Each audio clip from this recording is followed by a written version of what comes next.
She's been murdered. And you think I did it. Hey!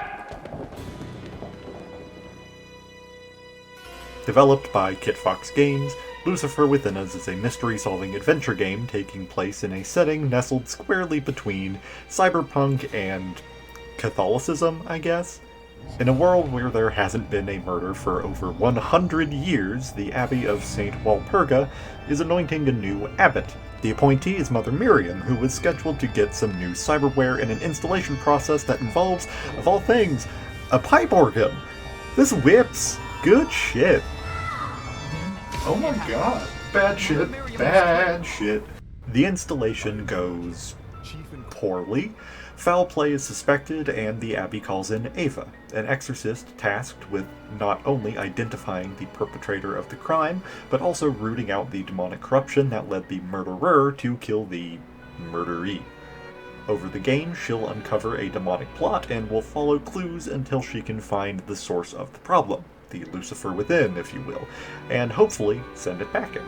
A compelling setup for sure, but one that takes a back seat to the game's main concern, detectiving. And Lucifer Within Us has a pretty excellent take on how a murder mystery game can work mechanically, but not necessarily for the reasons you may think. Oh, fair warning before getting into the gameplay. This being a mystery game, I'm going to leave out any spoilers to the actual solutions for each case. The examples to follow where some solution is shown in the video is just part of the tutorial, or otherwise pretty inconsequential to the case in question. Each chapter of the game will have a new murder, and you will need to identify the murderer among a group of given suspects, and accuse them. To accuse them, you will need 3 key pieces of information. The means, what did the murderer use to kill the victim? The opportunity, when were they able to do it without notice? And the motive, what made them want to do it in the first place? The process goes like this. First, you gather any physical clues you can find around the crime scene, and take down each witness's testimony. As they tell you their account of events, it will play out in real time, but it'll be saved in a timeline at the bottom of the screen for reference, and you can scrub back and forth through it like a video player. It's pretty nifty. Once you have all the pieces, it's time to play detective by looking for contradictions. What parts of one suspect's testimony invalidates another? What physical evidence disproves someone's version of events? You can also ask witnesses about specific pieces of evidence or parts of each other's testimony. That function might be pretty important. It might be pretty important. Be sure to remember that. As you whittle down everybody's testimony by validating events, narrowing vague parts to more specific, actionable information, and the like, you get more clues to the possible means and opportunity. Unmasking someone's lies will also throw the suspect in question off their game, opening the way for you to kusanagi into their brain, or as the game calls it, their sanctum, to ferret out the secrets that could potentially be their motive for murder. Find a means, opportunity, and motive, and you can accuse the suspect. If you accuse incorrectly, the accused suspect will, like in this clip, point out a flaw in your logic and you can try again. No fail states here. Accuse the right suspect and you move on to banishing the actual, literal demon in their head. Match the demon with the motive, Bob's your uncle. Demonic suggestion aside, pretty standard stuff for murder mystery. This game isn't doing anything radically new structurally. No, what I like about Lucifer Within Us' approach is all in the way the information is presented, and how that makes everything more workable for me personally. A little story time. As a kid, I had a teacher who would start every class period by putting a logic puzzle up on the projector screen to keep us busy while everyone trickled into their seats and she got everything in order. Whether or not I was able to solve the puzzle usually came down to how well I was able to visualize the information.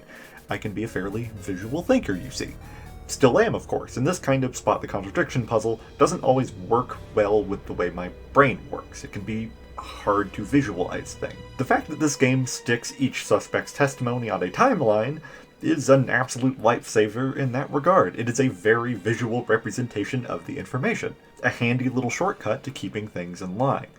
It's not enough to trivialize the mystery, you still have to figure out how the information fits together and ferret out all the little inconsistencies. The timeline just lowers the cognitive load, you know, and lets me focus on the deduction part that I'm actually coming here for by putting the relevant events physically side by side. It doesn't give anything away, it just helps me process things. It's not a revolution or anything, it just makes the game a bit less rocky. In a genre that can sometimes be a tad frustrating to me personally, these are murder mysteries that go down silky smooth. Or at least they mostly did.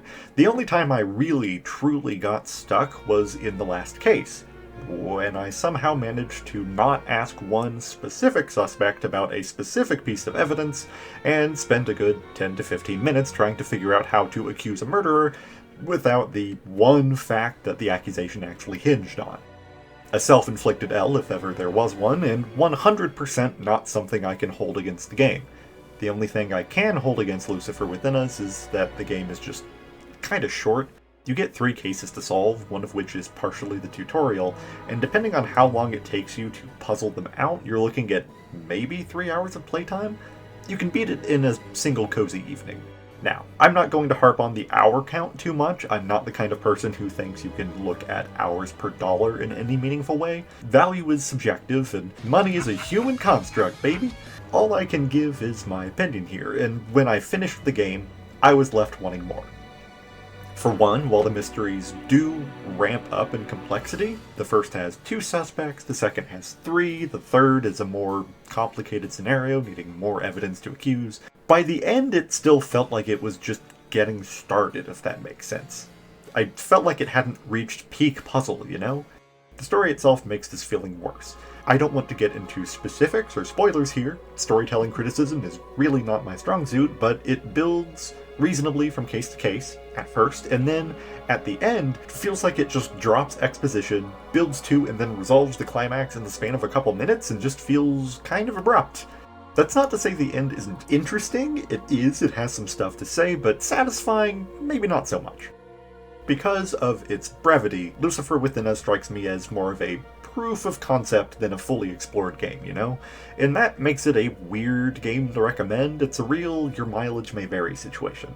For my part, while I think the normal $20 price tag is a tad much, and it may not be for you if you want something you can really sink your teeth into, it is really interesting from a game design kind of user interface perspective, and absolutely worth a look if it sounds interesting to you. The game has good ideas, the game has good mystery solving, just maybe wait for a sale.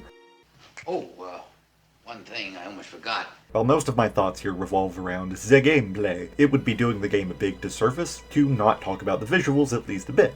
The game's got a great sense of style. Sure, the 3D stuff when doing your deducing is simple, but the aesthetics of the architecture still carries, and the 2D art is just gorgeous.